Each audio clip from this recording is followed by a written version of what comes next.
Just questions. Questions. To the right, Gabe. Kevin, you guys allowed 37 rushing yards on 21 carries, like a 1.8 average in the second half. Can you take us through your ability to stop the run and give it back to your offense pretty quickly? Well, I think we did that all night. We had, that's why you got to be careful with statistics. Okay, we let one out early for what, 70, 80 yards, which changes what happens. So I thought our defense, for the most part, it's in a game like that, as I talked about early in the week, we can't give things away, and you got to give Alabama credit because they took advantage of that. That's who they are. They came in with 10 turnovers and 10 positive turnovers and hadn't given the ball to anybody. We knew that statistic was a big deal. That's why they've been able to roll people the way they've been able to roll folks.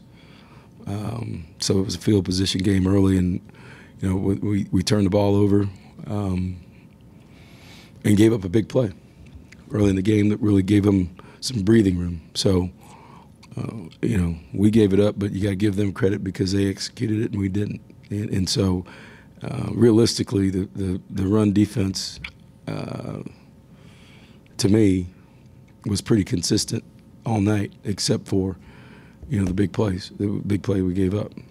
And in a game like that with quality players, you got to fit it right every time.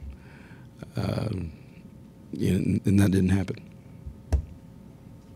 Gabe. Yeah, go ahead. Go ahead. 24-3, could you take us through what the sideline was like in there? I think you guys scored them 16-3 down the stretch. It's great. It's been like that all year. These guys are a close group. They believe in each other. They continue to play with great effort. And as I said, they don't always do everything right because we're playing a lot of guys, but you cannot question how hard these guys play. And there's no moral victory in this deal. You go in that locker room, everybody's, when you play that hard and you play that long, nobody's happy.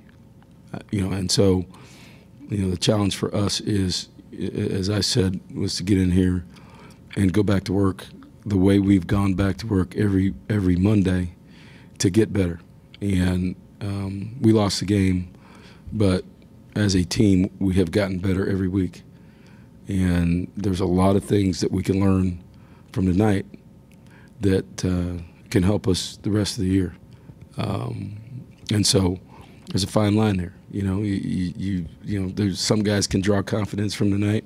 Some guys have to look at it and say, hey, man, look, this is the number one team. Here's where I've got to get better, right? And here are the things they're doing, and here's where I've got to understand where I am, as a player. And that's what this week's about. And to continue that effort, which has never been a problem, but to also make sure that our guys are getting better every week, and we continue to do that, we're going to be just fine. Third row on the right, Christy. What did you think of Kellen's play tonight, and how much has he grown over the week since he started? Yeah, he's a young guy. There's a lot of things that he would like to do differently. I think they showed him a lot of different looks. Jeremy, we didn't really get a whole bunch of drop 8 till the end. They pressured him a little bit more than probably we thought. So they changed some looks on him. In the last 2 weeks, it's been a lot of different stuff coming at him. And like I said, he hadn't always done everything right, but he has given us a chance in all these games to be successful. Either with his legs, with scramble. He's made some good throws. He's just like any quarterback, particularly a young quarterback. He's got some that he'd like to have back. But I think we're not in that position at the end of the game to try to onside kick and do some things if he doesn't play the way he played down the stretch. And so it's again, this is a learning experience for him, and he continues to be open. He continues open about himself, which I think helps his growth. But certainly he wants to play better, and I think he's shown that every week.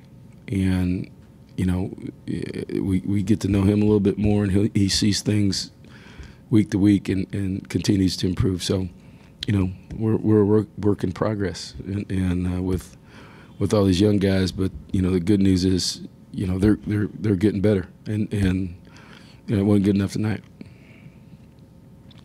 Other questions? Gabe? Do you think Tyrell Dodson proved to people who might have been tuning in and don't know much about your team that he's one of the better linebackers in the league? He's been frustrated with his play a little bit last couple of weeks, and everybody's talking about how good he's playing. He's not been happy since Arkansas. He's got that ankle. You see him go down a couple times. He's given everything he's got. He can't hardly walk on Monday and Tuesday. I think film study and the walkthroughs and change of practices really, really helped him. And he's not 100%. But, in a game like that where, you're challenged as a Mike linebacker against some quality players and quality running backs, it shows you what he's capable of. And, he's, he continues to get better. We got to get him healthy. And, he's got energy. He's got he's a great communicator, and even as a sophomore, he's a leader on this team. So, he's a guy that's got a great upside and continues to get better every week. Down front, Travis, on the right. Is there a little bit of a sigh of relief after a physical game like this, and with the slate that y'all have coming up, that most seems like you got out decently healthy? I don't know about that. I haven't thought about that. Just in games like this, you don't know that till tomorrow.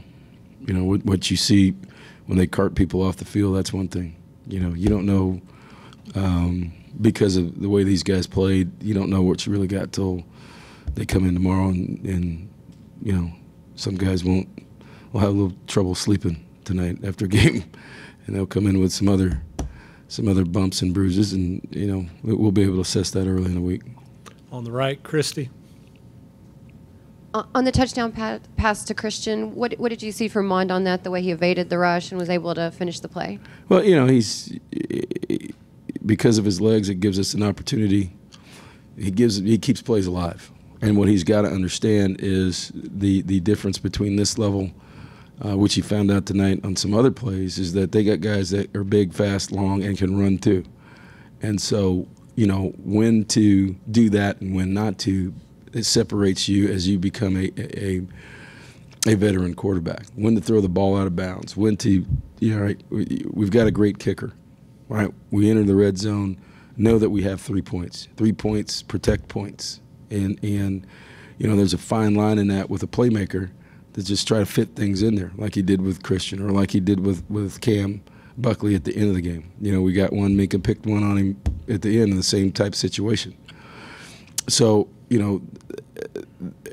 the ability to, that is a great quality to think that you can make those things happen and win and make those throws, but you also got to know when to pull the trigger and when not to.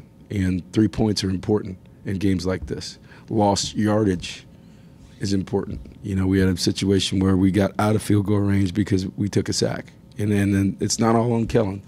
But in a breakdown situation like that, feeling that, getting the ball out of bounds and getting 3 points, no matter what happens, 3 points in these type of games are 3 points. And, we had a couple times where we didn't get 3 points, which is, it's not enough to win the game, but you don't understand. I mean, you don't know the complexion at that point, what 6 points does to a football team, and particularly at home, when it comes to momentum. And so got to understand that a little bit more. Got 2 questions in the back, Daryl, and then Matt, or Matt and Daryl. Coach, you talked about Tyrell, but a couple times tonight Armani went back, kind of holding his shoulder, but stayed on the field. Are those guys kind of the embodiment of what this group is about?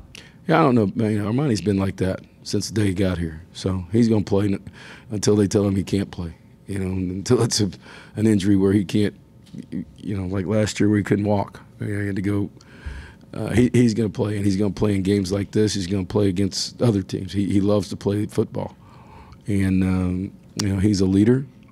He understands it. He's been around.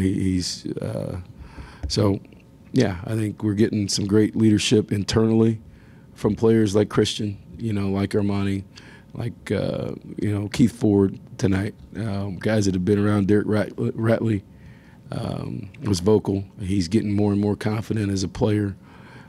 Some of these older guys that have been around, Zakoven Henderson, guys that are talking on the sideline and on the field and have seen these things and understand what's going on to some of these younger guys. So it's more than just him. I think there's, because of the number of guys, as I said, that we're playing, the energy level on the sideline is great. And again, I just want to say, that again, the energy level in that stadium tonight was awesome. And it's, last couple of weeks since I've been here, we went through the renovations side where things were kind of torn up on both sides or whatever. But the last couple of weeks, Kyle Field has been as electric as it's been since I've been here. And part of the deal is we got to give our fans something to be electric about. But even when we got down a couple, 3 scores, our fans have been fantastic, and we really appreciate that. Staying in the back, Daryl. Then we'll go Brent. Coach, you talked about momentum. Can you talk about, I guess, maybe how disappointing it was after the blocked punt that you guys weren't able to take that and score and really get this place jazzed up? It was jazzed up.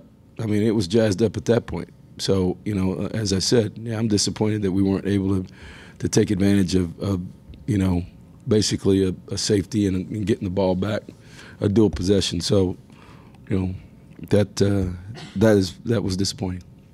Go Brent, and then Ben, you'll wrap us up. When Kellen is scrambling like that, I'm talking about the touchdown pass to Kirk, and he's eluding one rusher after another, spinning. Does he remind you of any other quarterback you've had here? No, don't head down that road. Please don't head down that road. All right? No. Don't. I'm not going to do that. You're not going to get me with that. It's Kellen Mond. All right. All right, Ben, you wrap us up. Through 6 games, do you feel like this team is arguably more resilient than previous teams that you've had, and if so, why? I don't compare this team to any team I've ever had. I've said that we have continued to get better, and that's what we talk about every Monday. Every team is different every year. These guys play with great effort. They care. They care about each other. So the people over there in that locker room and that building are not real happy right now. And they're disappointed, but I think, as we talked about, it's about, us understanding where we are and what who we want to be. But everybody wants to be great. Everybody wants to win games. Everybody wants to be a champion. All right, but are you willing to do the things that are necessary? Which is, number one, be accountable for your actions. You get better and understand. Don't be thin-skinned and understand. Hey, look, here's where I'm not doing what I need to do. Here's how I can get better week to week, not the big picture. And I think, these guys understand that. I think everybody in this room really looks at it from a big picture standpoint. These guys really have focused in on, all right, trying to get better every week, eliminating mistakes, eliminating things that hurt ourselves, and the effort's been there. The communication has gotten better. We've got to be able to communicate even a little better than we did tonight. But our execution has to continue to get better, and it's improved. It's not where we want it to be. This team's not where we want it to be, but from a big picture standpoint, we don't even look at that, Ben. We're just looking at getting better every week, and my point is, with these guys, is if we get better every week, there's not a game that we can't win. All right. Thanks, Coach.